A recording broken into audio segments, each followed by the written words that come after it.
بسم الله الرحمن الرحيم الحمد لله رب العالمين والصلاة والسلام على سيد المرسلين نبينا محمد وعلى آله وأصحابه أجمعين ومن تبعهم بإحسان إلى يوم الدين أما بعد باب قول الله تعالى أفأمنوا مكر الله فلا يأمن مكر الله إلا القوم الخاسرون وقوله ومن يقنط من رحمة ربه إلا الضالون وعن ابن عباس رضي الله عنهما أن رسول الله صلى الله عليه وسلم سئل عن الكبائر فقال الشرك بالله واليأس من روح الله والأمن من مكر الله وعن ابن مسعود رضي الله عنه قال أكبر الكبائر الإشراك بالله والأمن من مكر الله والقنوط من رحمة الله واليأس من روح الله رواه عبد الرزاق। মহান আল্লাহর সমস্ত প্রশংসা দরুদ ও সালাম নাযিল হোক প্রিয় নবী মুহাম্মদ রাসূলুল্লাহ সাল্লাল্লাহু আলাইহি ওয়াসাল্লামের প্রতি। আল্লাহুম্মা সাল্লি আলাইহি আল্লাহুম্মা বারিক আলাইহি। আজকের দর্শের বিষয়বস্তু হচ্ছে আশা এবং ভয়, দুইটি বিষয়, আশা ভয়।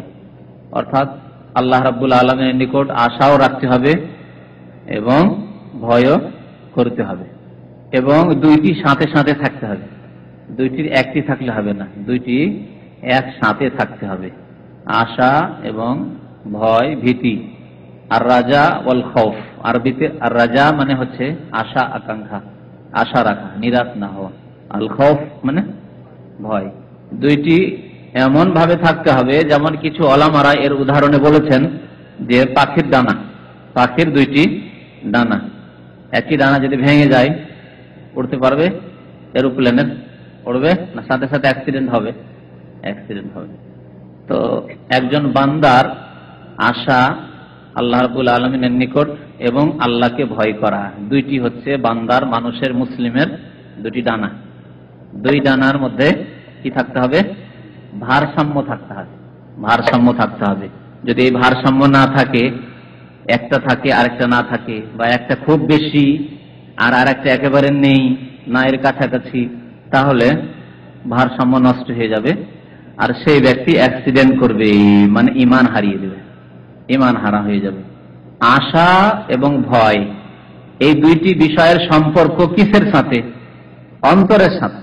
সম্পর্ক কিসের সাথে বলার উদ্দেশ্য, মানুষের মাথা থেকে পা পর্যন্ত অঙ্গ প্রত্যঙ্গ আছে, তার মধ্যে বিশেষ করে এই অঙ্গ প্রত্যঙ্গগুলিকে তিন ভাগে ভাগ করা যায়। একটা হচ্ছে কলব, অন্তর, একটা হচ্ছে জবান, মানে জবান দিয়ে যেহেতু যে কাজটি হয় সেটা কলব দিয়ে হয় না, অর্থাৎ বাক শক্তি, কথা বলা। আর বাকি অঙ্গ প্রত্যঙ্গ, হাত পা, চোখ, নাক, এগুলির দ্বারা কাজকর্ম হয় কিন্তু বলা হয় না, ঠিক না? তাহলে অন্তরের কিছু কাজ রয়েছে, অন্তরের কিছু কাজ রয়েছে দিনের ক্ষেত্রে, দুনিয়ার ক্ষেত্রেও। দিনের ক্ষেত্রে, দুনিয়ার ক্ষেত্রে। দুনিয়ার ক্ষেত্রে অন্তরের কাজ নেই। ইচ্ছা করা, আপনি ইচ্ছা করেন ছুটি যাবেন, ছুটি যাবেন, আর দুনিয়ার কাজ। ইচ্ছা করেছেন আপনি এখন ব্যবসা শুরু করবেন, চাকরি করতে ব্যবসা শুরু করবেন, ঠিক না? ইচ্ছা করেছেন এক্সিট যাবেন।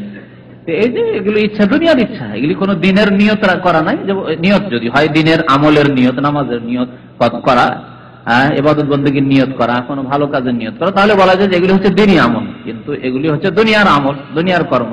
তাহলে দিনের কর্ম, দুনিয়ার কর্ম, বেশ কিছু কর্ম রয়েছে যেগুলি সম্পাদিত হয় তার দ্বারা, অন্তর দ্বারা, কলব, হৃদয় দ্বারা। আর জবান দ্বারাও বেশ কিছু কাজ রয়েছে, দুনিয়ার কাজ, দিনের কাজ। দুনিয়ার কাজ যতগুলি জায়েজ বৈধ কথাবার্তা বলছেন দুনিয়ার কাজ কর্মের ক্ষেত্রে, এগুলি হচ্ছে দুনিয়ার কাজ। আপনার দিনের কাজ, জবান দ্বারা কালেমা লা ইলাহা ইল্লাল্লাহ উচ্চারণ করেছেন, শাহাদাত দান করেছেন, দিনের কাজ। এর দ্বারা আপনি মুসলিম হয়েছেন, ঠিক না? সুবহানাল্লাহ বলছেন, আলহামদুলিল্লাহ বলছেন, লা ইলাহা ইল্লাল্লাহ বলছেন, নামাজ শুরু করে আল্লাহু আকবার দিয়ে, তাকবীর তাহরিমা দিয়ে, সূরা ফাতিহা পড়লেন, সানা পড়লেন, ইত্যাদি পড়লেন, রুকু সিজদা তাসবিহ পড়ছেন, এগুলো সব ইবাদত। তাহলে দিনের কাজ, জবান দিয়ে বহু দিনের কাজ হচ্ছে। জবান দিয়ে ভালো একটু ভালো পরামর্শ দিলেন একজন মুসলিম ভাইকে, সতর্ক করলেন যা তার জন্য ক্ষতিকর ছিল, ভালো কাজের উপদেশ দিলেন, অন্যায় কাজ থেকে বাধা দিলেন, একজন বেনামাজিকে নামাজের আদেশ দিলেন, একজন পাপীকে তাকে গুনাহ ছাড়তে বললেন, আমর বিল মারুফ ওয়া নাহি আনিল মুনকার। বরং সবচাইতে ভালো কথা বলা হয়েছে দাওয়া ইলাল্লাহ, যা জবান দিয়ে হয়। ওমান আহসানু কাওলান মিম্মান দাআ ইলাল্লাহ। ওর চাইতে ভালো কথা আর কার কথা হইতে পারে যে ব্যক্তি আল্লাহর দিকে মানুষকে আহ্বান করে। আপনি আল্লাহর দিকে ডাকছেন, আল্লাহর নামাজের দিকে ডাকাও, আল্লাহর দিকে ডাকা, কালেমা লা ইলাহা ইল্লাল্লাহর দিকে ডাকাও, আল্লাহর দিকে ডাকা, আল্লাহর প্রতি ঈমানের দিকে, বিশ্বাসের দিকে ডাকা, আল্লাহর দিকে ডাকা, নাস্তিকতা ছেড়ে দেওয়া, পাপের কাজ ছেড়ে দাও, অন্যায় কাজ ছেড়ে দাও, হারাম কাজ ছেড়ে দাও, সবগুলি আল্লাহর দিকে ডাকা। তো আল্লাহর দিকে আহ্বান করা কথাটি অত্যন্ত ব্যাপক। সমস্ত দিনের বিধিবিধান ছোট থেকে বড় পর্যন্ত সবগুলি দিকে আহ্বান করা হয়েছে, আল্লাহর দিকে আহ্বান করা। এগুলি কি দিয়ে হয়? অন্তর দিয়ে। কে বলছে অন্তর দিয়ে? জবান দিয়ে, হ্যাঁ, বাকশক্তি দিয়ে। আর হাত পা দিয়ে ভালো কাজ হয়। হাত দিয়ে কারো একটা বোঝা উঠিয়ে দিলেন, মাথায় উঠিয়ে দিলেন, কারো বোঝা নামিয়ে দিলেন, তাই না?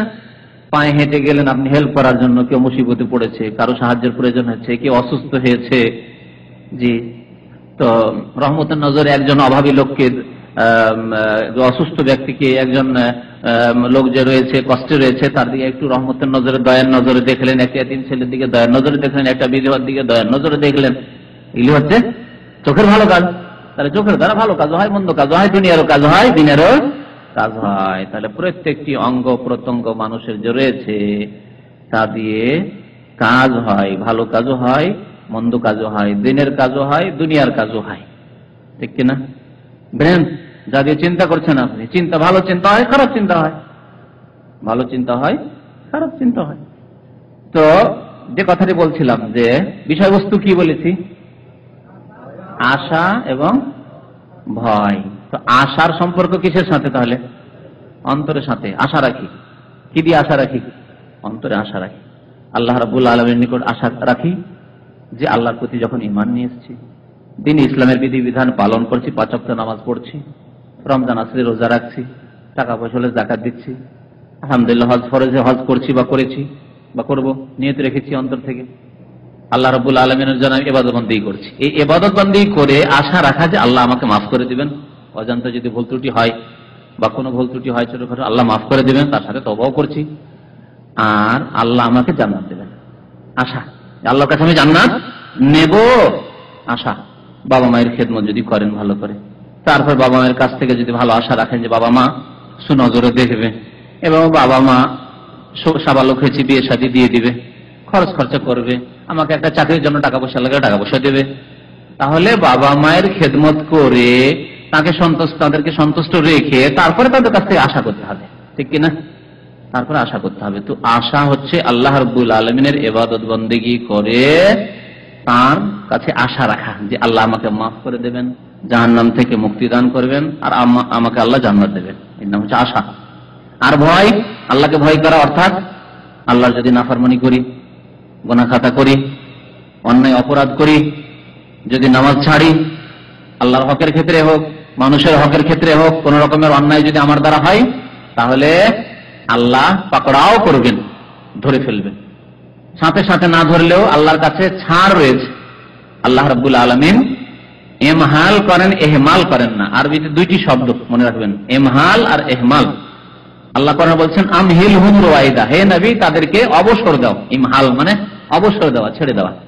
আজকে ভুল করলেন, আল্লাহ আজকে ধরলেন না, 1 মাস, 2 মাস, 6 মাস, বছর, 2 বছর, কাউকে ধরলেন একদিন 2 দিন পরে, কাউকে 1 মাস 2 মাস পরে, কাউকে 6 মাস পরে, কাউকে 1 বছর পরে, কাউকে 10 বছর পরে আল্লাহ ধরলেন, কাউকে 20 বছর পরে, 50 বছর পরে, যৌবন কালে পাপ করেছে ধরলেন আল্লাহ রাব্বুল আলামিন তাকে বার্ধক্য গিয়ে।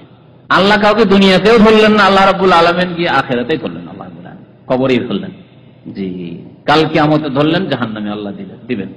তাহলে আল্লাহ রাব্বুল আলামিনের কাছে অবসর রয়েছে, কিন্তু এহমান নেই। এহমান মানে ছেড়ে দেওয়া, গাফিল হয়ে যাওয়া, ভুল করেছে খেয়ালই নেই। যে মানুষের ক্ষেত্রে অনেক সময় হয়, মানুষ যদি কারো উপর খুব বেশি সন্তুষ্ট থাকে, বেশি ফেত আছে, যে খুব ভালো আমার নজরে, তাহলে তার বড় বড় ভুলকে ভুলই মনে করে না, বড় বড় ভুলকে, বড় বড় ত্রুটিকে, অনেক ক্ষেত্রে দায়িত্বহীনতাকে দায়িত্ব পালন করে না, তারপরেও তার খারাপ গুণগুলি ভালো মনে হয়। মানুষের দুর্বলতা, সারা জীবন ধরে ভুল করে যাচ্ছে, তারপর খারাপ গুণগুলি ভালো। পক্ষান্তর আরেকজন যাকে খুব কটু দৃষ্টিতে দেখে, খুব খারাপ দৃষ্টিতে দেখে, সুতরাং ভালো কাজ করলেও সেগুলি তার নজরে কি লাগে? খারাপ লাগে। আচ্ছা, এরকম মানুষ আছে না? মানুষের দুর্বলতা, যাকে দেখতে নারী তার চলন বাঁকা, দেখতে না পারলে চলন বাঁকা লাগে, ভালো চললেও বাঁকা লাগে। একটি বউকে শাশুড়ি খুব ভালোবাসে, কাজ করে না তবু ভালো লাগে, তার ভালো গুণ, শুধু ভালো গুণ গায়। আর একটি বউ এত মেহনত পরিশ্রম করে, তারপর দেখতেই পারে না ভালো কাজ করলো, রান্না বান্না করছে, ও রান্নাও করে না, এই রান্না করছে, তারপরে আজ লবণ কম হয়ে গেছে, আজকে লবণ বেশি হয়ে গেছে, আজকে ঝাল হয়ে গেছে, আজকে এ হয়ে গেছে, আজকে দেরি কেন হলো, আজকে এত তাড়াতাড়ি কেন হলো, ভাত ঠান্ডা হয়ে গেল। দেখেন না দোষ কথা, এত মেহনত করে তাহলে চলাই মুশকিলটা। মানুষের ক্ষেত্রে এরকম হয়, অপরাধ করে যাচ্ছে, ছেড়ে দিয়েছে, অপরাধীকে ছেড়ে রেখেছে, আর নিরপরাধ একজন নির্দোষী সাধু লোককে ধরে। দেখেন বাংলাদেশে কত অপরাধী, কত খুনি, কত সন্ত্রাসী ঘুরে বেড়াচ্ছে বুক ফুলিয়ে, বরং তাদের পৃষ্ঠপোষকতা করছে। যে কোনো প্রশাসন আসুক, দল আসুক, করছে, এই কাজগুলি করছে। আর নির্দোষী কত লোক আছে নিজের স্বার্থের কারণে ধরে রেখেছে, তাদের কোনো দোষ নেই কিন্তু ধরে রেখেছে, কোনো বিচার নেই। বাস আল্লাহ রাব্বুল আলামিনের কাছে এরকম নেই যে একজন অন্যায় করবে আর আল্লাহ ছেড়েই দিয়ে দেবে না। তবে কি করেছেন, এমহাল করেছেন, ছাড় প্রাপ্ত কিছুদিন অবসর দিয়েছেন। একে বলা হয় খেলা করা, মাছ খেলা বুঝেন তো? যারা মাছুয়া জেলে মাছ মারে তারা জানে, বড় বড় মাছকে তাড়াতাড়ি টান দিতে পারেন না, ছিঁড়ে নিয়ে যাবে। ওদের খেলা করতে করতে খেলা যখন ক্লান্ত হয়ে পড়ে, আর উপায় নেই, মাছ নিস্তেজ হয়ে গেছে, ধরা খেয়ে গেছে এখন ছিপে, আর একে টান দিলে আর উপায় নেই, তখন ধীরে ধীরে টানতে টানতে টানতে কিনারায় নিয়ে এসে তখন ওঠায় থাকে। আর প্রথমখানে যদি টান দিত তাহলে ওটা ছেড়ে দেওয়ার আশঙ্কা ছিল। আল্লাহ রাব্বুল আলামিনের ক্ষেত্রে সেটাও প্রযোজ্য নয়, কিন্তু আল্লাহ রাব্বুল আলামিন তারপর খেলান, যাতে করে কতদূর যাচ্ছ দেখি, কতদূর পাপ করে যাচ্ছ তুমি, কতদূর অন্যায় করে যাচ্ছ। আজকে নামাজ ছাড়ে যাচ্ছ, রমজান এলো রোজাও রাখলে না তুমি, আচ্ছা পয়সা হলো যাকাতও দিলে না তুমি, সৌদি আরব আসলে 5 বছর 7 বছর থাকলে হজও করলে না তুমি, আর পেটে খেতে ছিল না দেশে, এখানে এসে ডিশ কিনলে, এখানে এসে কত ফিল্মের ব্যবসা করলে, কত তুমি সিডির ব্যবসা করলে, আচ্ছা আর কত দূর করবে, করো করো করো করো। আল্লাহ রাব্বুল আলামিন তারপরে ইন্না আখযাহু আলীমুন শাদীদ, আল্লাহ যখন ধরে নেন তার পকড়া অত্যন্ত কঠোর শক্ত, যখন ধরে নেন। নবী মুহাম্মদ রাসূলুল্লাহ সাল্লাল্লাহু আলাইহি ওয়াসাল্লামের এই জন্য হাদিস আছে একটি, যে ইন্নাল্লাহা ইউমহিলু লা ইউমলিজ জালিম, ইন্নাল্লাহা লা ইউমলিজ জালিম, আল্লাহ জালেমকে অবসর দেন, ছাড় দেন। এটাকে বলা হয় ইমহাল বলা হয়, আর ইমলাও বলা হয়, এখানে ইউমলি বলা হয়, ইমলা ছাড় দেন, অবসর দেন, খেলায়। হাত্তা ইযা আখাযাহু, তারপরে যখন আল্লাহ ধরে নেন, পাকড়াও করেন, লাম ইউফলিতু, তখন আর ছেড়ে দেন না একেবারে। আর আল্লাহর নেক বান্দাদেরকে আল্লাহ রাব্বুল আলামিন তাদের উপর বেশি রহমত করেন, খাস রহমত। নেক বান্দা ছোট ভুল হলেই কিন্তু আঘাত খেয়ে যায়, ছোট ভুল করলেই আঘাত খেয়ে যায়। এমন বড় ভুল করেনি, গাড়িতে চেপেছে দোয়া পড়েনি, এই জন্য গিয়ে ধাক্কা লেগে গেল গাড়ির সাথে, কিছু মানে ছোট ভুলের আল্লাহ সংশোধন করেন, তাদেরকে ধাক্কা দেন। তো যারা অল্প স্বল্প গুনাহ করে, যাদের গুনাহ খাতা না হয় না তেমন, কখনো যদি ছোটখাটো ভুল হয়ে যায়, বিসমিল্লাহ বলেন, আল্লাহর নাম নেয়নি, ইনশাআল্লাহ বলেন, কাজটি হলো না, ফেলিওর হয়ে গেল। এইভাবে আল্লাহ নেক বান্দাদের সংশোধন করেন, পদে পদে আল্লাহ রাব্বুল আলামিন সংশোধনের তাদেরকে তৌফিক দান করেন। এবং তারা আবার আত্মসমালোচনা করে যে কেন, কি ব্যাপারটা, এত মেহনত করলাম, এত চেষ্টা করলাম, এত চেষ্টার পরেও ফেলিওর হয়ে গেলাম, কাজটা হলো না কেন, ইনশাআল্লাহ বলিনি, ভুলে গেছি, বিসমিল্লাহ বলিনি, আজকে গাড়িতে চড়া দোয়া পড়িনি। এইভাবে আত্মসমালোচনা করে একজন নেক বান্দা, দেখবেন যত আপনি সৎ জীবনযাপন করে তত আপনি নিজের হিসাব নিকাশ বেশি করতে পারবেন। আর পক্ষান্তরে যারা পাপী, তাদের হিসাবই নেই যে কত ওয়াক্ত নামাজ ছেড়েছে, হিসাবই নেই যে কত বছর রোজা ছেড়েছে, হিসাবই নেই যে কত পাপ দিনে হচ্ছে, হিসাব নেই যে দিনে কতবার মিথ্যা কথা বলেছে, হিসাব নেই যে কত হারাম খাচ্ছে, কোনো হিসাব নেই। তারপরে আল্লাহ রাব্বুল আলামিন ধরেন না, লা ইউমলিজ জালিম, জালেমকে আল্লাহ অবসর দেন, ছাড় দেন, ছাড় দেন, ছাড় দেন। 25-50 বছর 70 বছর রাশিয়ার জালেম কমিউনিস্ট দেরকে, নাস্তিকদেরকে, লেনিন স্টালিন এগুলিকে এত আল্লাহ ছাড় দিলেন যে 70-75 বছর ধরে তারা 1917 থেকে নিয়ে 90 দশক পর্যন্ত আল্লাহ ছাড় দিলেন, 70-75 বছর ধরে। তারপরে যখন হাত্তা ইযা আখাযাহু লাম ইউফলিতু, যেমন ধরে এলে ছাড়লেন না, ওই রকমই আরো যে শক্তিগুলি এরকম জুলম অত্যাচার করছে, ব্যক্তির ক্ষেত্রে হোক আর রাষ্ট্রীয় পর্যায়ে হোক, যে কোনো ক্ষেত্রে হোক, সমাজের কোন নেতা হোক আর সাধারণ মানুষ হোক, জি আপনি একজন বাড়ির মালিক হিসাবে আপনি নিজের স্ত্রীর উপর জুলুম করছেন, আপনি ছেলে মেয়েদের উপর জুলুম করছেন, ইত্যাদি যে কোনো রকমের জুলুম হোক না কেন, যে কোনো রকম অন্যায় হোক না কেন, আল্লাহর হকের ক্ষেত্রে হোক, নামাজ রোজা হজ যাকাত হালাল হারাম ত্যাগ করে, আর না হয় মানুষের হকের ক্ষেত্রে জুলুম অত্যাচার হোক, মাতা পিতার সাথে দুর্ব্যবহার করেও আল্লাহ রাব্বুল আলামিন কিছু ধরেন না, ছাড় দিচ্ছেন।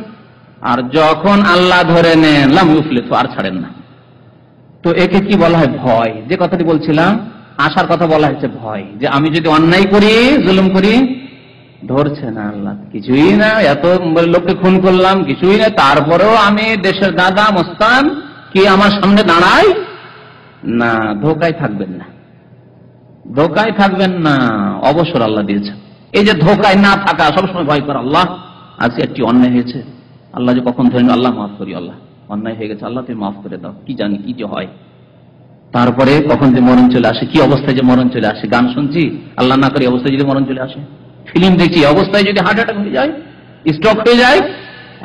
এইভাবে মুমিন বান্দা ভয় করে, মুমিন বান্দা কি করে? ভয় করে। তার আরেকটি ডানা ভয়, গুনার অবস্থাতে আজকে নিয়ত করে শুই, আর ফজরে উঠবো না, আল্লাহ না করে অবস্থায় যদি মরণ হয়ে যায়, এই নিয়ত করে শুইতেই পারবেন না আপনি। একজন মুমিন বান্দা যে ব্যক্তি ভয় করবে, সেই ব্যক্তি এই নিয়ত করে ইচ্ছা করে শুইতে পারবেন না যে আজকে রাত অনেক হয়ে গেছে, খাওয়া দাওয়া করতে করতে একটা দুটো হয়ে গেছে, সুতরাং আজকে সকাল 8টার সময় ডিউটি যাবে, সেই সময় ফজরটা পড়ে নেবো, আজকে পড়বো না, নামাজ তো পড়ছি, আজকে নামাজটা পড়বো না, ফজরে পড়বো না, এই নিয়ত করে ঘুমাতেই পারবে না। কারণ ভয় যদি অবস্থায় মরে যায়, খারাপ নিয়তের উপর, তাহলে কুফুরির উপরে মরে গেলাম। ভয় কি হবে তাহলে? ইন্নামাল আমালু বিল খাওয়াতিম, শেষ আমল আল্লাহ দেখবেন। এটি হচ্ছে ভয়। তাহলে ভয়ের জানা, ব্যালেন্স থাকতে হবে, ভারসাম্য ঠিক থাকতে হবে, আশাও রাখতে হবে নেক আমল করে, আর ভয় করতে হবে গুনাহ করলে, গুনাহ হলে ভয় করতে হবে, গুনাহ হইতে হবে না, যথাসাধ্য নিজেকে গুনাহ থেকে বাঁচিয়ে রাখতে হবে। দুটি হচ্ছে ইবাদতুল কলব, অন্তরের ইবাদত। এই দুটি হচ্ছে অন্তরের ইবাদত। আজকের বিষয়বস্তু হচ্ছে তাই। উলামায়ে কেরামরা এখন আলোচনা করেছেন যে আশা এবং ভয়, এই দুটির কোনটিকে বেশি প্রাধান্য দিয়ে রাখতে হবে।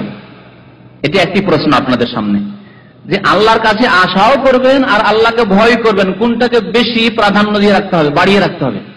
ভয়কে, আশা। দেখেন, যেমন আপনারা এখানে ইখতিলাফ করলেন, তেমনি উলামায়ে কেরামরা প্রাচীন যুগ থেকে ইখতিলাফ করেছেন যে একজন মুমিন বান্দার ভয় বেশি জয়ী হয়ে থাকবে, প্রভাব বিস্তার করে থাকবে তার জীবনে, না আশা বিস্তার লাভ করে থাকবে?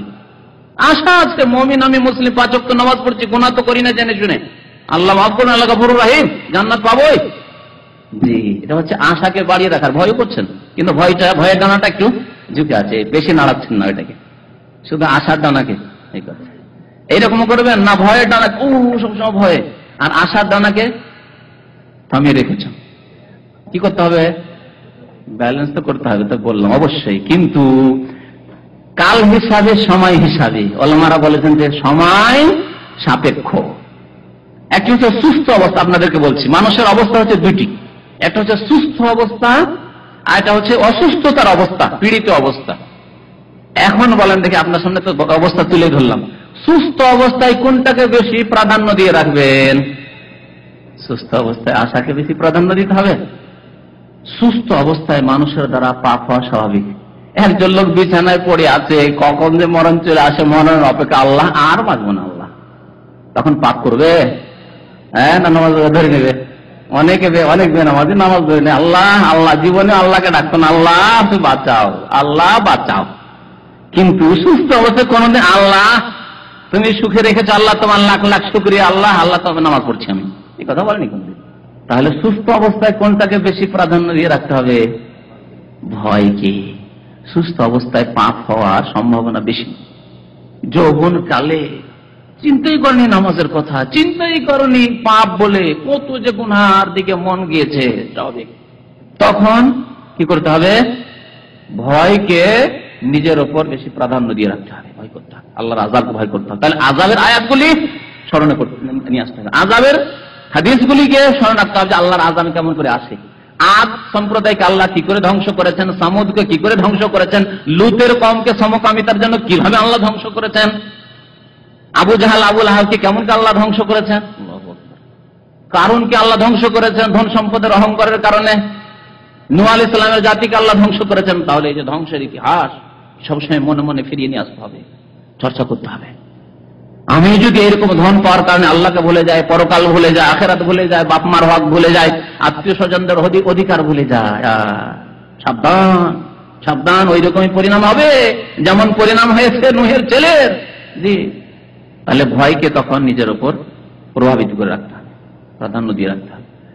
আর অসুস্থ যখন থাকবেন শেষ অবস্থা, ডাক্তার বলছে আর চিকিৎসা করে লাভ নেই, এইরকম অসুস্থ, তখন আশা, কারণ এখন আর বেশি আমল করতে পারছেন না, শেষ অবস্থা, এখন শুধু তালকিন, সবাই বলছে লা ইলাহা ইল্লাল্লাহ পড়ো, লা ইলাহা ইল্লাল্লাহ পড়ো, লা ইলাহা ইল্লাল্লাহ পড়েন, কালিমা পড়েন, কালিমা পড়েন, কালিমা পড়েন, আপনার সামনে চারিদিক লা ইলাহা ইল্লাল্লাহ, লা ইলাহা ইল্লাল্লাহ, লা ইলাহা ইল্লাল্লাহ।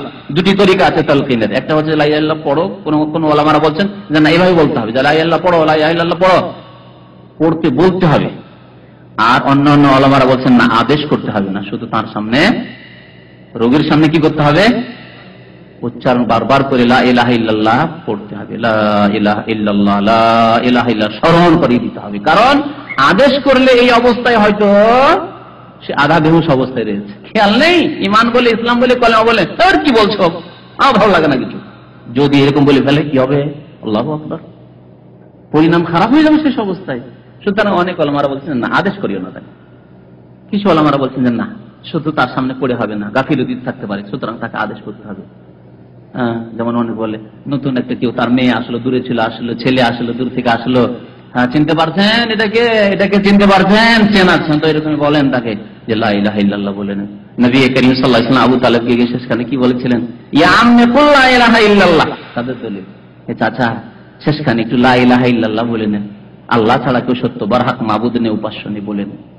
তো এইরকম অবস্থা, শেষ অবস্থা, আপনি আর দুনিয়ার আশা বেশি করছেন না, আর কোনো আশা নেই, মরণ চোখের সামনে দেখছেন, এমন সিরিয়াস অসুস্থ, তখন কোনটিকে প্রাধান্য দিতে হবে, আশা যে আল্লাহ যা করেছি আল্লাহ, আর আমল করার সুযোগ নেই আল্লাহ, নামাজও পড়তে পারছি না, উঠে বসতেও পারছি না আল্লাহ, আর বেশি সময়ও নেই আল্লাহ, এখন তোমার রহমত না হলে আর মুক্তি পাবেন আল্লাহ, তোমার রহমতের আশা, তোমার মাগফিরাত মার্জনার আশা, তুমি ওয়াসিউল মাগফিরাত, তোমার নাম গাফুর, তোমার নাম রাহিম, তোমার নাম রহমান, আল্লাহ তুমি দয়া করো।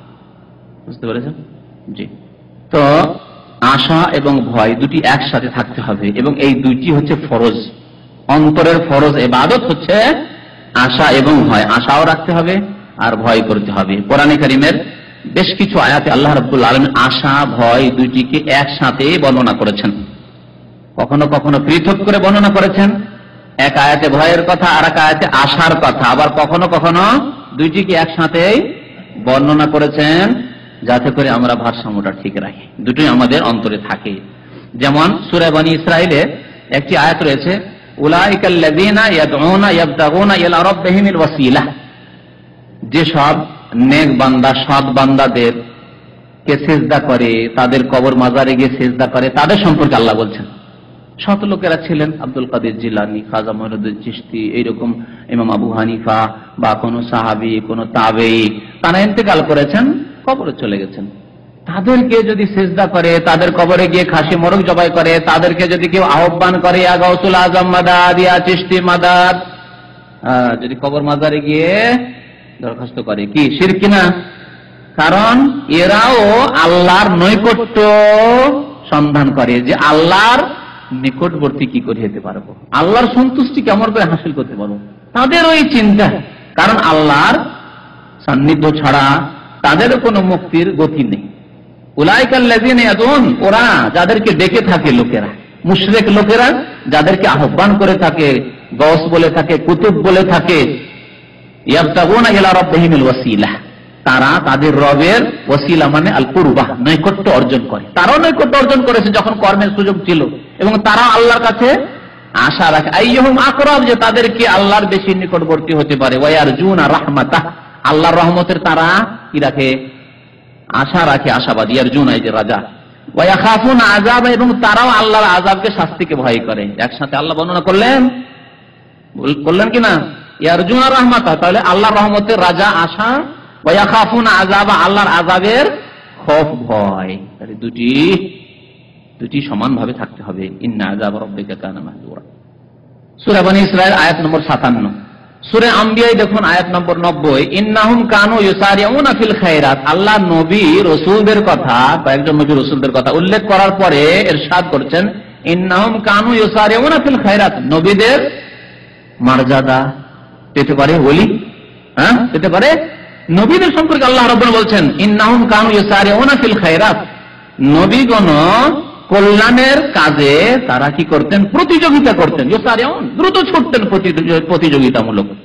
ইউসারিউনা ফিল খায়রাত, নেকির কাজে তারা দ্রুতগামী হতেন। তারা ওয়ায়াদউনানা রাগাবান ওয়া রাহাবা, আর আমাকে তারা আহ্বান করতেন, ডাকতেন, আমার কাছে দোয়া করতেন। নবীগণ আদম, মুসা, ঈসা, নূহ, যত আম্বিয়া রাসূল মুহাম্মদ সাল্লাল্লাহু আলাইহি ওয়াসাল্লাম তারা আল্লাহকে ডাকতেন না, আল্লাহর কাছে দোয়া করতেন না? সেজদায় পড়ে পড়ে নবী করিম সাল্লাল্লাহু আলাইহি ওয়াসাল্লাম সারা রাত কাটিয়ে দিচ্ছেন সেজদায় পড়ে একটি দোয়া, আল্লাহুম্মা কিনি আযাবাকা ইয়াওমা তাবআসু ইবাদাক, আল্লাহ তোমার আযাব থেকে আমাকে উদ্ধার করো, মুক্তি দান করো, যেই দিন তোমার বান্দাদেরকে তুমি উত্থিত করবে কিয়ামতের মাঠে। আল্লাহু আকবার। অথচ নবী করিম সাল্লাল্লাহু আলাইহি ওয়াসাল্লাম সাইয়্যিদুল মুরসালিন, যার আগের পরের গুনাহ মার্জনার কথা, মাফের কথা আল্লাহ কোরআনে কারীমে ঘোষণা করে দিয়েছেন। চিন্তা করতে পারছেন? তাদের কথা আল্লাহ বলছেন, নবী রাসূলদের কথা, ইয়াদউনানা, আমাকে ডাকে তারা, রাগাবান, আশা নিয়ে, রাগাবান মানে আগ্রহী হই, আশা নিয়ে, যে আল্লাহকে ডাকছি, পাবো আল্লাহর কাছে, নেবো আল্লাহর কাছে, রয়েছে আল্লাহর কাছে, রাগাবান, আগ্রহী হয়ে, রাহাবান এবং ভয়ে ভীত হয়ে, যে যদি অন্যায় করি, ভুল করি, ইবাদত বন্দেগী না করি, ফরজ ওয়াজিব আদায় না করি, আল্লাহ এবং রাসূলের আদেশ পালন না করি, দিনের বিধিবিধান মেনে না চলি, দিনের বাস্তবায়ন না করি, তাহলে রয়েছে আযাব দুনিয়াতে ও আখিরাতে। ওয়ায়াদউনানা রাগাবান ওয়া রাহাবান ওয়া কানু লানা খাশিঈন, আর তারা আমার সামনে অত্যন্ত বিনীত ছিল। আল্লাহু আকবার।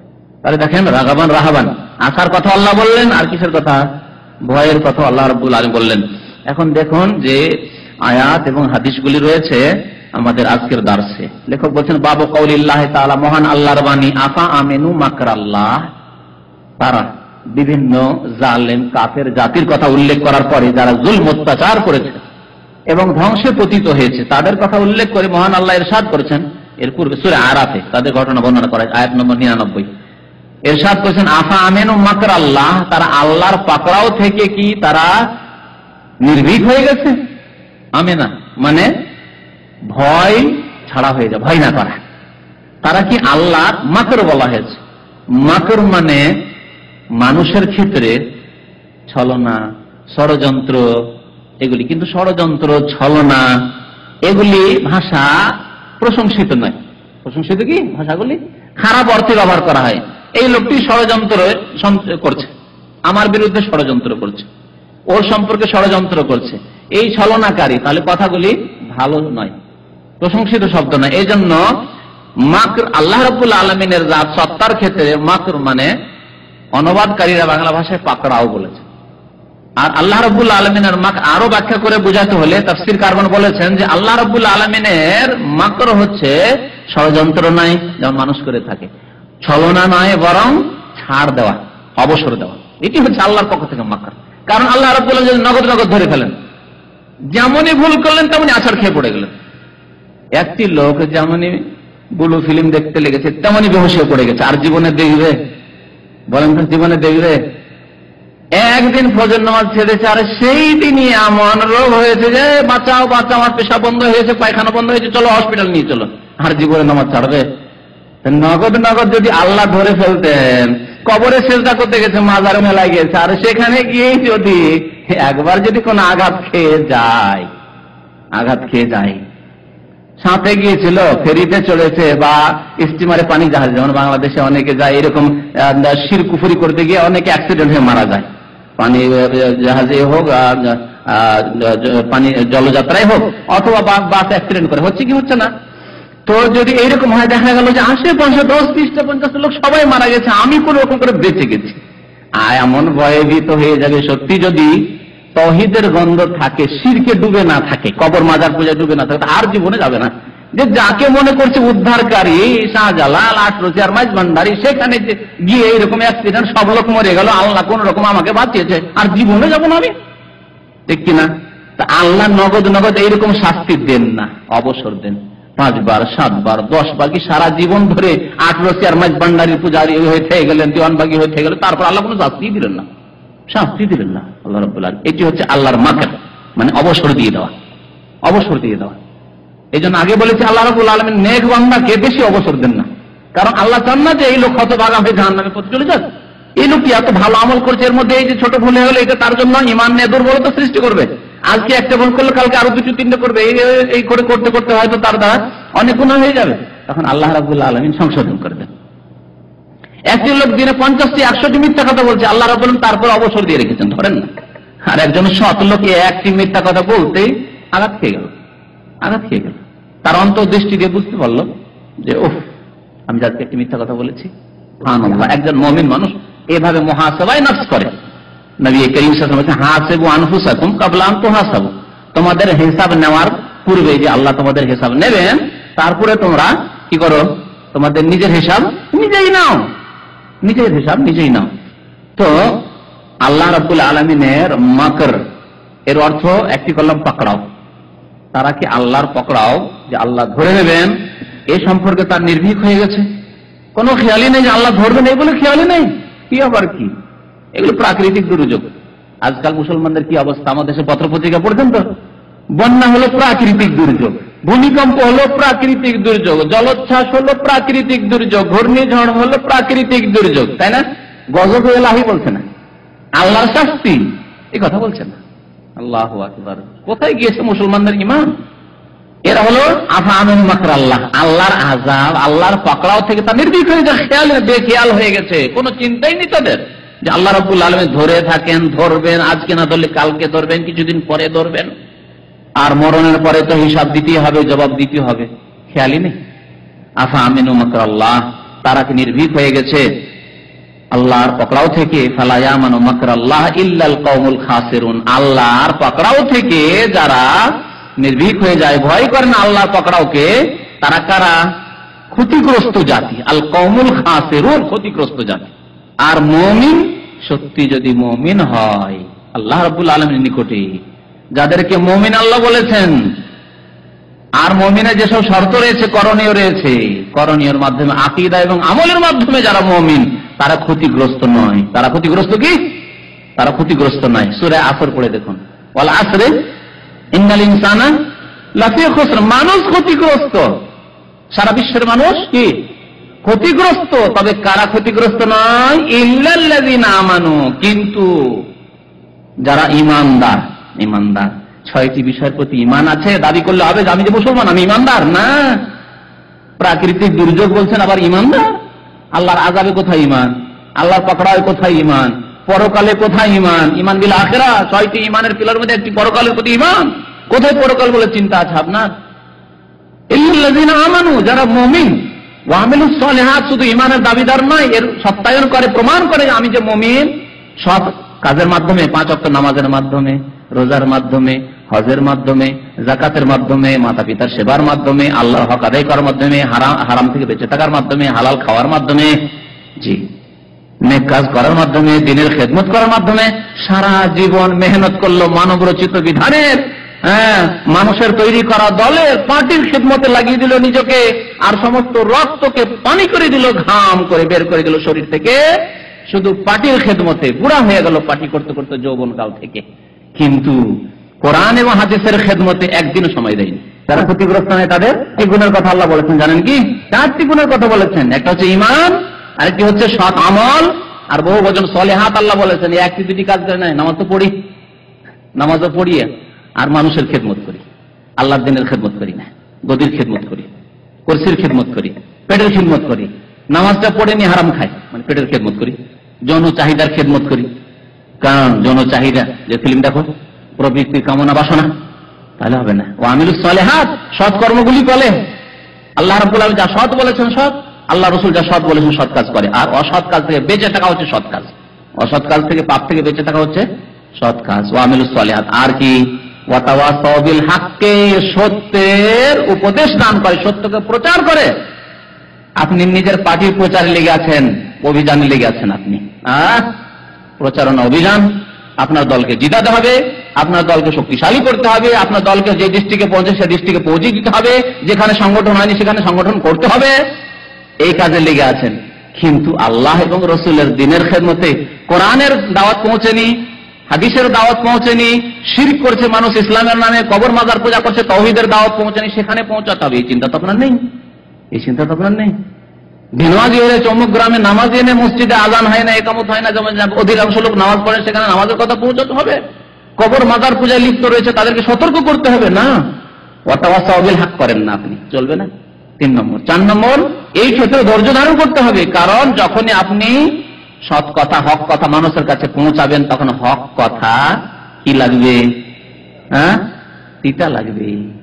হক কথা আমাদের এক ওস্তাদ ছিলেন, বলতেন হক কথা তিতা হয় না, তিতা লাগে। ছোট কালে শুনেছিলাম সেই ওস্তাদের কাছে, হক কথা আসলে তিতা হয় না কিন্তু তিতা লাগে। হককে বরণ করার মতো যোগ্যতা যখন ইমানি যোগ্যতা চলে আসবে তখন জাযাকাল্লাহ খায়র, আমি ভুলটি করছি, আপনি সংশোধন করে দিন, অনেক অনেক ধন্যবাদ, শুকরিয়া যে আপনি আমার সংশোধন করে দিলেন। ভাই আমি তো জানতাম না, ভাই আপনি সৌদি আরব থেকে এসেছেন, আমাকে তাওহীদের দাওয়াত না দিতেন তাহলে আমি মনে করছিলাম যে কবর পূজা মাজার পূজা খাসি মোরগ জবাই করছি, আমি ওরসের মেলায় যাচ্ছি, এটি তো আমার ধর্মকর্ম আমি ভাবছিলাম। ভাই আল্লাহ আপনাকে অনেক অনেক বদলা উত্তম প্রতিদান দান করুক, জাযাকাল্লাহ খায়রা, আমাকে আপনি দুনিয়া এবং আখিরাত আমার উজ্জ্বল করে দিলেন। ভাই এরকম লোক পাবেন, কারণ হক কথা তাদের জন্য তিতা হয়ে গেছে, তিতা লাগছে তাদেরকে। হক শুনতে, হকের প্রতি আমল করতে, হককে চিনতে বুঝতে উপলব্ধি করতে যে শক্তি লাগে সে শক্তি ক্ষয় করে না, মেহনত করে না। যার কারণে একটি লোক টাকার নিচে কাপড় পরছে, কাবিরা গুনাহ করছে, সংশোধন করে, ভাই টাকার নিচে কাপড় কেন, ভাই তো গুনাহ, রেগে গরম। আর আপনার পাশে কোনোদিন নামাজই পড়বে না যদি দেখে যে আপনি এখানে কাটা লেথর বাম দিকে গেল, ডান দিকের ফজিলত ছেড়ে বাম দিকে এই জন্য গেল যে আপনি একদিন ওকে বলেছেন টাকার নিচে কেন কাপড় আপনার, বুঝতে পেরেছেন? রুগীর মতো বসে বসে নফল পড়ছে মসজিদে। বেশ কিছু লোককে বলে দেখেছি, সাদরে গ্রহণ করার মতো যোগ্যতা নেই। রে কি রে, আমাকে বাধা দেয়, আমি বাপদাদাকে দেখে এলাম, আমার হুজুরদেরকে দেখে এলাম, এইরকম রুগীর মতো নামাজ আমাদের শিখিয়েছে, এটি হচ্ছে নামাজ সুন্নাত। আপনি দাঁড়িয়ে দাঁড়িয়ে নামাজ পড়তে পারেন। নবী সাল্লাল্লাহু আলাইহি ওয়াসাল্লাম বলেছেন যে নফলের ক্ষেত্রেও দাঁড়িয়ে পড়লে 2 রাকাতের 2 রাকাত পাবেন, আর যদি দাঁড়িয়ে পড়ার শক্তি থাকার বসে বসে পড়েন তাহলে আধা পাবেন। ফরজ তো হবেই না, কিন্তু নফলেও 2 পড়ে 1 পাবেন। তো নেকির জন্য যখন নফলি অতিরিক্ত নামাজই পড়ছেন তো এত অনীহা কেন নেকির ক্ষেত্রে যে 2 পড়ে 1 নেব? আছে কেউ যে ওভার টাইম করবো আমি 4 ঘন্টা কিন্তু আমি নেব পয়সা 2 ঘন্টা? আছে তো আছে। যারা সাপ্লাই যাচ্ছেন, অনেক ভাই আছেন এখানে যারা সাপ্লাই যাচ্ছেন, সাপ্লাইওয়ালা বলছেন আমি 9 টাকা ঘন্টা দেবো, আপনি বলছেন না না অত টাকার আমার দরকার নাই ভাই, আমি তোমার 12 ঘন্টা ডিউটি করবো, আমি 6 ঘন্টার পয়সা দেবো। আছে পৃথিবীতে কেউ? দুনিয়ার ক্ষেত্রে আমরা এত বুঝতে শিখেছি, আর দিনের ক্ষেত্রে এত মূর্খ কেন যে আমরা নামাজ পড়বো 2 রাকাত নেকি নেবো 1 রাকাতের আল্লাহ। আর নবী করিম সাল্লাল্লাহু আলাইহি ওয়াসাল্লাম থেকে এইরকমের কোনো প্রমাণ নেই যে সুস্থ থাকা সত্ত্বেও বসে বসে নামাজ পড়ো। তবে তাহাজ্জুদ গুজার যে ব্যক্তি তাহাজ্জুদ পড়লো, সারা রাত ক্লান্ত, 1 ঘন্টা 2 ঘন্টা অনেক ক্লান্ত হয়ে গেছে, নবী করিম সাল্লাল্লাহু আলাইহি ওয়াসাল্লাম তাহাজ্জুদের পরে নিজের বাড়িতে, মসজিদে কোথায়? মসজিদে দেখে দেখে রুগীর মতো নামাজ পড়েছে। আর এখানে তো অনেকে জিজ্ঞেস করতে লাগবে, আমার মতো লোক যদি এই না জানতো যে এইরকম আমাদের দেশের ভারত, বাংলাদেশ, পাকিস্তানের অনেক মানুষ বিদাতিরা বসে বসে রুগীর মতো নামাজ পড়ে, তাহলে তো পরিচিত ব্যক্তি, ভাই কি ব্যাপার, অসুস্থ নাকি, বসে কেন নামাজ পড়েন? জিজ্ঞেস করতাম না, ভাই কি হয়েছে, কেফাল হাত, হ্যাঁ এই মুশকিলা, কি ব্যাপার? আরব তো জিজ্ঞেস করতে লাগবে এরকম। হ্যাঁ, আরব লোকেরা যেহেতু জানে না যে এইরকম বিদাত আছে যে আমরা নেকি চাই না, আমরা ওভার টাইম করবো। নফল মানে ওভার টাইম আসলে, ঠিক না? নফল মানে কিন্তু অতিরিক্ত ওভার টাইম, ডিউটির অতিরিক্ত ডিউটি করি আমরা, আর অর্ধেক আমরা বেতন নেওয়া লোক, আমরা ধর্মীয় ক্ষেত্রে এরকম, তার ওরা জানে না। সুতরাং কোন আরব বন্ধু যদি পরিচিত থাকে বা আপনার সাথে একই কোম্পানিতে চাকরি করে, বসে বসে নফল পড়তে দেখে মাগরিব পর ইশা পর, বলে মুশকিল এবার হাত সালামাত সালামাত বলবে না? আল্লাহু আকবার, কি অবস্থা আমাদের। তো কথা হচ্ছে যে সংশোধন মানুষের করতে গেলে হক কথা বললে তিতা লাগে। বসে নামাজ পড়া সম্পর্কে ভালো করে বুঝাইলাম, মনটা বেজার, কিছু তো বলতে তো পারলাম না, কিন্তু মনটা পিছিয়ে চলে গেল। আর তারপরের দিন যদি দেখে যে হুজুর এই মোতাবাই এখানে নামাজ পড়ছে, ওদিকে আর যাচ্ছে না, দূরে দূরে থাকবে, কি জানি আবার কি বলে, আবার কোন কথা বলে হয়। শোনেন তো, আল্লাহ রাব্বুল আলামিন বলছেন ফালা ইয়ামানু মাকরাল্লাহ, আল্লাহর যে পাকড়াও, আল্লাহ যে ধরবেন, একদিন ধরবেন, এই ক্ষেত্রে ভয় করে না। কে ভয় করে না? আল কওমুল খাসিরুন, ইল্লাল কওমুল খাসিরুন, যারা ক্ষতিগ্রস্ত একেবারে সার্বিক দিক থেকে, দুনিয়া এবং আখিরাতে সর্বনাশ যাদের জন্য, তারাই ভয় করে না। বাকি মুমিন যে ক্ষতিগ্রস্ত নয়, যার এই 4টি গুণের কথা বললাম, তারা আল্লাহ এই পাকড়াও যে করবেন এখনো করেননি, আল্লাহ যে ছাড় যে গুনাহ করছি তারপরে আল্লাহ সুখ দিয়েছেন, ভয় করে। গুনাহ করছেন তারপরে পয়সার অভাব নেই, নামাজ পড়েন না তারপরে পয়সার অভাব নেই, আরামের অভাব নেই, ছেলে মেয়ে ভালো রেজাল্ট করে যাচ্ছে, ধোঁকা খাবেন না। ছেলে মেয়ে ভালো রেজাল্ট করার পরে কি হার্ট অ্যাটাক করে মরবে? মেডিকেল পাশ করে এসে হঠাৎ করে হার্ট অ্যাটাক করে মরবে, আর কে নাস্তিক হবে। আপনি তো হয়তো নামাজের ক্ষেত্রে কিছু ত্রুটি ছিল, তাও আল্লাহ বিল্লাহ করতেন মাঝে মাঝে, আর আপনার ছেলে বড় নাস্তিক হয়ে আসে। তো ছাত্র জীবনে আপনার ছেলে মেয়েদেরকে দেখলো, কত সুন্দর রেজাল্ট আমার ছেলে মেয়েদেরকে, ভুল ধারণায় থাকবেন না যে আল্লাহ ছাড় দিয়েছেন, এটি ছাড় ছাড়, আপনার ছেলে পাশ করে আসুক, ধরবো। আপনি খুব সুখে থাকলেন, কিন্তু আপনার ছেলে মেয়েরা এত অভাবে পড়লো, এত আযাব আসতে লাগলো। কে হার্টের রুগী, আর কে কিসের রুগী, কে কিসের রুগী, কে কিসের রুগী, কাকে এড, কাকে কি। জি, এগুলি হচ্ছে আল্লাহর মাকার, ইল্লাল কওমুল খাসিরুন। মহান আল্লাহ আরো বলছেন, ওয়া মান ইয়াকনুত মির রাহমাতি রাব্বিহি ইল্লা যাল্লুন। তাই আল্লাহর পাকড়াওকে ভয় না করার কথা বলা হয়েছে, তাই না? এটি হচ্ছে কাফেরদের আচরণ। তাহলে মুমিন কি করবে? মুমিন কি করবে বলেন? মুমিন ভয় করবে না? মুমিন ভয় করবে। তাহলে ভয় করা হচ্ছে অন্তরের ইবাদত মুমিনের। তাহলে একটি পেলেন এখানে, এই আয়াতে পেলেন কি? আল্লাহকে ভয় করা, আল্লাহর আযাবকে ভয় করা। আল্লাহ যে ধরে নেন, দুনিয়াতেও আখিরাতে ধরবেন, পাকড়াও করবেন, হিসাব নেবেন, এ ভয় করা। দ্বিতীয় আয়াত, ওয়া মান ইয়াকনুত মির রাহমাতি রাব্বিহি ইল্লা যাল্লুন। এই আয়াত আল্লাহ কি বলছেন? যে তার রহমত থেকে, মানে আল্লাহর রহমত থেকে নিরাশ হয় একমাত্র পথভ্রষ্ট জাতি, ইল্লা যাল্লুন। আল্লাহর রহমত থেকে নিরাশ হয় কারা? দল পথভ্রষ্ট, কাফের, জালেম পথভ্রষ্ট কারা? কাফের বড় পথভ্রষ্ট।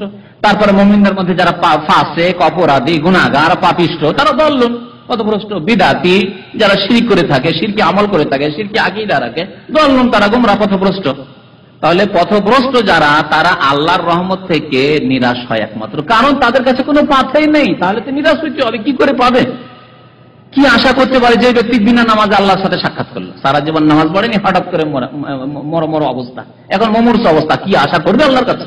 কিছু আছে আশা করার মতো?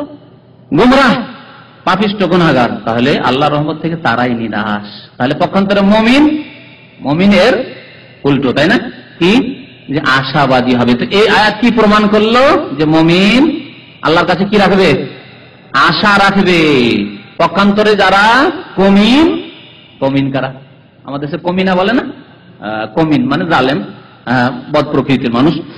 তো দল পথভ্রষ্ট যারা, তারা আল্লাহর রহমত থেকে নিরাশ হয়, নিরাশ হয়। মুমিন আল্লাহর রহমতের আশাবাদী।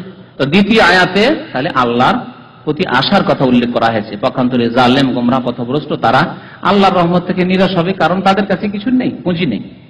সূরা হিজর আয়াত নম্বর 56। ওয়ান ইবনে আব্বাস রাদিয়াল্লাহু আনহুমা, আব্দুল্লাহ বিন আব্বাস রাদিয়াল্লাহু তাআলা আনহুমা বর্ণনা করেছেন, আন্না রাসূলুল্লাহ সাল্লাল্লাহু আলাইহি ওয়াসাল্লাম সুইলা আনিল কাবায়ের। প্রিয় রাসূল সাল্লাল্লাহু আলাইহি সাল্লামকে জিজ্ঞাসা করা হলো কাবিরা গুনাহ সম্পর্কে। কাবিরার জমা হচ্ছে কাবায়ের। তখন নবী সাল্লাল্লাহু আলাইহি ওয়াসাল্লাম তিনটি গুনাহের কথা বললেন এখানে। তার মানে তিনটিতে সীমিত নয়। আপনাদের অনেকের জানা রয়েছে, এবং আজকে আবার বলছি সেই কথাটি, যে কাবিরা গুনাহের সংখ্যা অনেক। ওলামারা বলেছেন যে 70-এর অধিক কাবিরা গুনাহ আছে। 70-এর অধিক কাবিরা গুনাহ আছে। ইমাম যাহাবী রাহমাতুল্লাহ আলাইহি একটি কিতাব আছে আল কাবায়ের। 70-এর বেশি তিনি কাবায়ের বড় গুনাহগুলি উল্লেখ করেছেন। তবে ধ্বংসাত্মক গুনাহ নবী করিম সাল্লাল্লাহু আলাইহি ওয়াসাল্লাম একটি হাদিসে বলেছেন কয়টি গুনাহকে? 7টি, ইজতানিবুস সাবআল মুবিকাত, সহিহ বুখারী শরীফ হাদিস রয়েছে 7টি ধ্বংসকারী গুনাহ। আর এই হাদিসে 3টি কাবিরা গুনাহের কথা উল্লেখ করেছেন। এরকম এক জায়গায় বর্ণনা করা সবগুলি সম্ভব নয়। আল্লাহ রাব্বুল আলামিন কোরআনে কারীম সূরা ফুরকানে 3টি কাবিরা গুনাহের কথা বর্ণনা করেছেন। ওয়াল্লাযিনা লা ইয়াদউনা মা আল্লাহি ইলাহান আখার, শিরকের কথা। তারপরে ওয়ালা ইয়াকুলুনা আন-নাফসাল্লাতী হারামাল্লাহু ইল্লা বিল হক, মুমিনকে বা অন্যায় ভাবে, মুমিন না হোক অন্যায় ভাবে, কোনো অমুসলিম হোক অন্যায় খুন করা, আর ওয়ালা ইয়াজনুন, জিনা করা। এই 3টিকে আল্লাহ বর্ণনা করেছেন। তাহলে 3টি সমস্ত কাবিরা গুনাহগুলির মধ্যে এই 3টি গুনাহ হচ্ছে সবচেয়ে বড় কাবিরা গুনাহ, আকবারুল কাবায়ের। এখানে আল্লাহ অন্য 3টি গুনাহ, কিন্তু শিরক আছে। শিরক এত বড় গুনাহ, যতগুলি কাবিরা গুনাহ যেখানে বর্ণনা করা হয়েছে বড় কাবিরা, তার মধ্যে প্রথম শিরক বর্ণনা করা হয়েছে। সে দুর্গা পূজারই শিরক হোক, আর দুর্গা পূজারই শিরক হোক, পুতুল পূজার শিরক হোক, আর পীর পূজার শিরক হোক। জানি এখানে ওখানে মিল আছে। দুর্গা দরগা এতদিন বলতাম, দেখেন পীর আর পুতুল, এতেও মিল আছে। মূর্তি আর মুরব্বী, মুরব্বী পূজা, মানে মুরব্বীরা বলেছেন, ও কোরআন হাদিসের কথা জানে না। এরা মূর্তি পূজা করে, এরা মুরব্বী পূজা করে। খবরদার নাম, খবরদার, সাবধান। তো কথা হচ্ছে যে নবী করিম সাল্লাল্লাহু আলাইহি সাল্লামকে জিজ্ঞাসা করা হলো কাবিরা গুনাহ সম্পর্কে। নবী সাল্লাল্লাহু আলাইহি সাল্লাম কি বলেন? আশিরকু বিল্লাহ, আল্লাহর সাথে শিরিক করা। ওয়ালিয়া আসমিন রাউহিল্লাহ, দ্বিতীয় কাবিরা গুনাহ হচ্ছে আল্লাহর রহমত থেকে। রাউহুন মানে রহমত, আর রাউহুন ওলামারা একটু পার্থক্য করেছে রহমত এবং রাউ। কোরআনে কারিমে ইন্নাহু লা ইয়াইআসু মির রাউহিল্লাহ ইল্লাল কওমুল কাফির, রাউহুল্লাহ বলেছেন, রুহুন না। রুহ মানে আত্মা, রুহ মানে কি? আত্মা। কিন্তু রাউহুন মানে হচ্ছে বিপদের সময় বিপদ থেকে মুক্ত হওয়া, আল্লাহর রহমতের দ্বারা মুক্ত হওয়া, একে বলা রব। তো মানুষ যখন বিপদে পড়ে, আগুন লেগে গেছে, অ্যাক্সিডেন্ট হচ্ছে, উড়োজাহাজ, পানি জাহাজ ডুবছে, এরকম অবস্থা, যে কোনো মুসিবতের ক্ষেত্রে যখন মুসিবত থেকে আল্লাহ উদ্ধার করলেন, এই যে উদ্ধার করা আল্লাহ রাব্বুল আলামিন, একে বলা হয় রাউহুল্লাহ। আর রহমতুল্লাহ, আল্লাহর রহমত, এটা হচ্ছে ব্যাপক, সব ক্ষেত্রে, মুসিবতের ক্ষেত্রেই হোক আর এমনি যে কোনো ক্ষেত্রে হোক, সার্বিক ক্ষেত্রে আল্লাহ রাব্বুল আলামিনের রহমত। যখন সুখে রয়েছেন, যা কিছু আসছে সুখের অবস্থায়, আল্লাহর রহমত। কিন্তু রাউহুন শব্দটি সাধারণত বালা মুসিবত বিপদ আপদের সময় যে আল্লাহর পক্ষ থেকে খাস অনুগ্রহ আসে, তাকে রাউহুল্লাহ বলা হয়। পার্থক্য মনে রাখবেন। তো ওয়ালিয়া আসমির রাউহিল্লাহ, আল্লাহর রহমত বা আল্লাহর পক্ষ থেকে বালা মুসিবত থেকে যে মুক্তি, এর থেকে নিরাশ হওয়া। যখন বালা মুসিবতে পড়ে গেছি তখন নিরাশ, আর বাঁচব না। ছেলে মারা গেছে, এক ভাই কয়েকদিন আগে বলছে যে তার ভাইয়ের মেয়ে না ছেলে মারা গেছে, আর তার ছেলে এখান থেকে টেলিফোন করছে, তার ভাইয়ের সাথে কথা বলছে। তো তার ভাই বলছে, আর আমি বাঁচবো না, আমি যাকে মা বলতাম সে মা গেল, আর আমি কি করে বাঁচবো? নিরাশ, আল্লাহর রহমত থেকে নিরাশ। বিপদে পড়েছে, একটি মেয়ে মরায়, একটি ছেলে মরায়, কারো স্ত্রী মরায়, আর বাঁচবো না, আমি একে ছেড়ে আর থাকতে পারবো না, হায় আমার জীবন কি হইল। জি, ইল্লাল কওমুল কাফিরুন, এটি হচ্ছে কাফেরদের আচরণ, কাফেরদের হাহুতাশ। জি, যখন ব্যবসা বাণিজ্যে লস লাগলো, চাষিদের যখন বন্যাতে এসে জমি জায়গা সব ডুবে ফসল নষ্ট হয়ে গেল, কত লোক আত্মহত্যা করেছে, কত লোক আত্মহত্যা করে। এই যে শেয়ার বাজারে যখন লস লাগলো, কত লোক আত্মহত্যা করলো। জি, আত্মহত্যা, শেয়ার বাজারে লস লাগায়। তাহলে সামান্য ধন সম্পদের ক্ষয়ক্ষতিতে যে আত্মহত্যা করে, এরা কি আল্লাহর রহমত থেকে নিরাশ, যে আর কি করবো বেঁচে থেকে, সব চলে গেল, সব গেল। জি, কিন্তু একজন মুমিন, আল্লাহর দান ছিল, আল্লাহ দিয়েছেন, আবার দেবেন, আল্লাহ রাব্বুল আলামিন আবার দেবেন, নিরাশ হবে না। ওয়ালিয়া আসমির রাউহিল্লাহ, তাহলে আল্লাহর রহমত থেকে নিরাশ হওয়া হচ্ছে কাবিরা গুনাহ। তাহলে বোঝা গেল যে আল্লাহর রহমতের আশাবাদী হওয়া কি নিরাশের বিপরীত হচ্ছে আশা। তাহলে মুমিনের আশা রাখা কি ফরজ? আগে বলেছি না যে আশা রাখা অন্তরের ইবাদত, এবং এটি হচ্ছে ফরজ। যখন কাফের আল্লাহর রহমত থেকে নিরাশ হয়, গোমরাহ পথভ্রষ্ট আল্লাহর রহমত থেকে নিরাশ হয়, তখন মুমিনের শান হচ্ছে, মুমিনের ফরজ হচ্ছে আল্লাহর রহমতের আশাবাদী হওয়া। ওয়াল আমনু মিন মাকরিল্লাহ, আর তৃতীয় কাবিরা গুনাহ হচ্ছে যে আল্লাহর পাকড়াও থেকে নির্ভীক হয়ে যাওয়া, কোনো ভয় নেই। পাপ করে যাচ্ছে, জেনা করছে, আবার নারী ব্যবসা করছে, মদ খাচ্ছে, হিরোইন খাচ্ছে, জি, নামাজ এক ওয়াক্ত পড়ে না, আল্লাহ পরকাল কোনো চিন্তা নেই, আল্লাহর মাকর থেকে আমেন, চিন্তা নেই, নো চিন্তা ডু ফুর্তি, নো চিন্তা ডু ফুর্তি করছে। ওয়াল আমনু মিন মাকরিল্লাহ কাবিরা গুনাহ, আল্লাহকে না ভয় করা। তাহলে আল্লাহর রহমত থেকে নিরাশ হওয়াও কাবিরা গুনাহ, আর আল্লাহর ভয় একেবারে না রাখাও কাবিরা গুনাহ। দুইটি এখানে হাদিসে বর্ণনা করা হলো কিনা, আশাও বর্ণনা করা হলো আর ভয়ও বর্ণনা করা হলো। দুটি হচ্ছে একজন মানুষের জন্য ফরজ কাজ। ওয়ান ইবনে মাসউদ রাদিয়াল্লাহু আনহু, আব্দুল্লাহ বিন মাসউদ রাদিয়াল্লাহু তাআলা আনহু বলছেন, কাল আকবারুল কাবায়ের, কাবিরা গুনাহগুলির মধ্যে সবচেয়ে বড় কাবিরা গুনাহ। কাবিরা গুনাহ অনেক আছে, তার মধ্যে আকবরুল কাবায়ের আল ইশরাক বিল্লাহ, আল্লাহর সাথে শরীক করা, অংশীদার করা। ওয়াল আমনু মিন মাকরিল্লাহ, আল্লাহর পাকড়াও থেকে, আল্লাহ যে অবসর দিয়েছেন, ছাড় দিয়েছেন, এ থেকে ধোঁকা খেয়ে যাওয়া, যে আল্লাহ ধরবেন না, আর কি আছে খেয়ালই নেই, গাফেল। অথবা বলা, মুখে বলুক আর নাই বলুক, হয়তো মুখে বলে না যে কি হবে আমার, কিন্তু কোনো পরোয়াই নেই, বেখেয়াল আল্লাহ সম্পর্কে, আল্লাহ যে ধরে নেন, আল্লাহর আযাব যে আছে ভুলে গেছে। ওয়াল কুনুতু মির রাহমাতিল্লাহ, এবং আল্লাহর রহমত থেকে নিরাশ হওয়া। ওয়াল ইয়াসু মির রাউহিল্লাহ, এবং আল্লাহর রহমত থেকে, এখানে দুটি কথা বলা হয়েছে, আল কুনুত মির রাহমাতিল্লাহ, এখানে রহমত আর রাউহ বলা হয়েছে, তাহলে পার্থক্য করতে হবে যখন দুটি কথা বলা হয়েছে। রহমত আল্লাহর রহমত থেকে নিরাশ হওয়া, আর ওয়াল ইয়াসু মির রাউহিল্লাহ, আল্লাহ যে মুক্তিদাতা, আল্লাহ যে খালাসকারী, আল্লাহ যে উদ্ধারকারী, এই ক্ষেত্রে নিরাশ হয়ে যাওয়া, যে আল্লাহ আর আমাকে মুক্তি দেবেন না, আর বাঁচবো না আমি, এরকম হওয়া, এটি হচ্ছে আকবরুল কাবায়ের কাবিরা গুনহা, রাওয়াহু আব্দুর রাজ্জাক। ইমাম আব্দুর রাজ্জাক রাহমাতুল্লাহ আলাইহি হাদিসটি বর্ণনা করেছেন, তার একটি কিতাব রয়েছে মুসান্নাফ বলে, মুসান্নাফ আব্দুর রাজ্জাক। এই ছিল আজকের দর্স। তাহলে একজন মুমিনকে কি করতে হবে? দুইটি বিষয়ের মধ্যে ভারসাম্য রাখতে হবে। কি? আশাও রাখতে হবে আল্লাহর কাছে, নেক আমল করে ঈমান এবং সৎ আমলের পরে আশা রাখতে হবে। বিনা ঈমানে বিনা আমলে, বা ঈমান আছে আমরা দাবি করি কিন্তু আমল নেই, নামাজ নেই আর আশা, আল্লাহ মাফ করবেন, হুজুর দোয়া করবেন যাতে নামাজটা পড়তে পারি। নামাজ পড়ে না, হুজুর দোয়া করবেন, হুজুর দোয়া করবেন আমার ছেলে অসুস্থ, নামাজ পড়েন, আল্লাহকে ডাকে না, হুজুর দিয়ে দোয়া করে পারবো। নিজের ছেলেকে সুস্থ করে হুজুরের দোয়া দিয়ে, নিজের মাকে নিজের বাবাকে জান্নাতে বক্সে জান্নাতে পাঠাবে শুধু কোরআন খানি করে। নতুন বাড়ি তৈরি করেছে, নিজের নামাজ পড়ে না, নিজে কোরআন পড়তেই জানে না, কোরআন তেলাওয়াত জানে না, কোরআন স্পর্শ করে না, জানে না কোরআন পড়তে, শিখেনি, আর নিজের ছেলে মেয়েদেরকেও শেখায়নি, কেউ জানে না, কিন্তু পয়সাওয়ালা। বিল্ডিং তৈরি করেছে, হাফেজদেরকে বগলে কোরআন নিয়ে যা হাফেজরা দুটো পেটে খেতে পাবে, মুরগা মুসাল্লাম চলে গেল ওই চৌধুরীর বাড়িতে কোরআন খানি করতে, কারণ নতুন বাড়ি হয়েছে, নতুন দোকান হয়েছে, দোকান ওপেনিং হয়েছে, সুতরাং কোরআন খানি করতে হবে, কোরআন খানিতে চলে গেল।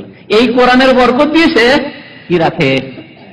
সবকিছু বরকত হাসিল করে নেবে দুনিয়ার, আর আল্লাহর কাছে মুক্তি পেয়ে যাবে, মা বাবাকে জান্নাতে পাঠিয়ে দেবে, অথচ নিজের নামাজ নেই, নিজের ইবাদত বন্দেগী নেই, নিজের কোরআন তেলাওয়াত নেই, নিজের ছেলে মেয়েদেরকে কোরআন আক্ষরিক জ্ঞান পর্যন্ত দেয়নি, দিনের জ্ঞান দেওয়া তো দূরের কথা।